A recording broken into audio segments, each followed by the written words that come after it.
கம்மியாக யூஸ் பண்ணாலே போதும். நம்ம இப்போ நிலத்துல யூஸ் பண்ணோம்னா 1 ஏக்கருக்கு தேவைப்படுற தண்ணி இதெல்லாம் அவ்வளோ தேவைப்படாது. இதை வந்து 1 ஏக்கரில் நம்ம எவ்வளோ பயிர் போட்டு நம்ம எடுப்போமோ அதை வந்து 25 சென்ட்லேயே நம்ம எடுக்கலாம்.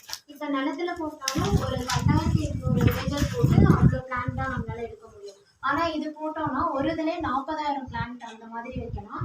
இது வந்து ஒன்றே ஒன்று தான். இதே மாதிரி வரிசையாக ஒரு 20 சென்டிமீட்டர் டிஸ்டன்ஸில் நிறைய வச்சுக்கலாம், கம்மியான ஸ்பேஸிங்லேயே வச்சுக்கலாம். தண்ணி எதுவுமே அவ்வளோவா தேவைப்படாது. இந்த பாக்ஸ் மாதிரி இருக்கிறதுல அந்த தேங்காய் நார் இருக்குல்ல, அதை வந்து இது உள்ள வச்சுட்டு தண்ணி வந்து ரொம்ப கம்மியாக என்னென்ன பிளான்ட்டுக்கு என்னென்ன சத்து தேவையோ அதை வந்து அந்த தண்ணியில் மிக்ஸ் பண்ணி இதில் வச்சுட்டா அதுவே இப்போ இதில் ஃபுல்லாகுதுன்னா அடுத்து இதில் யூஸ் பண்ண தண்ணி இந்த பிளான்ட்டுக்கு போயிடும். அந்த மாதிரி தண்ணியை வந்து ரீயூஸும் பண்ணிக்கலாம், ரீசைக்கிளும் பண்ணிக்கலாம். இதில் வந்து இப்போ நிலத்துல பண்ணும்போது களைகள்லாம் ரொம்ப நிறைய வரும். அப்போ சூழ்நிலாம் நிறைய தேவைப்படுவாங்க, அவங்களுக்கு தனியாக வந்து காசுலாம் கொடுக்குற மாதிரி இருக்கும். ஆனால் இதில் களைகள்லாம் எதுவுமே வராது. இதில் வந்து இலைகள் காஞ்ச இலைகள் இருந்துச்சுன்னா அதை மட்டும்தான் எடுக்கிற மாதிரி இருக்கும். வேற எந்த களைகள் எதுவுமே வராது. அப்படி இருக்கும்போது அந்த அமௌண்ட்லாம் நம்ம சேவ் பண்ணிக்கலாம்.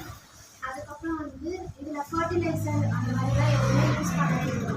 ஏன்னா நம்ம யூஸ் பண்ணுறதே அந்த தேங்காய் நார் யூஸ் பண்ணுறதுனால எந்த ஒரு ஃபர்டிலைசர் எதுவுமே இல்லாமல் இதுக்கு தேவையான சத்தை மட்டும் நம்ம கொடுத்து பண்ணிக்கலாம். அதே மாதிரி என்னென்ன க்ராப்லாம் போடலாம் அப்படின்னா கீரை வகைகள் எதுவாக இருந்தாலுமே இதில் போட்டுக்கலாம். கீரை வகைகள் இல்லாமல் தக்காளி, அந்த பீஸுன்னு சொல்லுவாங்க, அந்த பீன்ஸ், அது எல்லாமே அதெல்லாம் இதில் போட்டுக்கலாம்.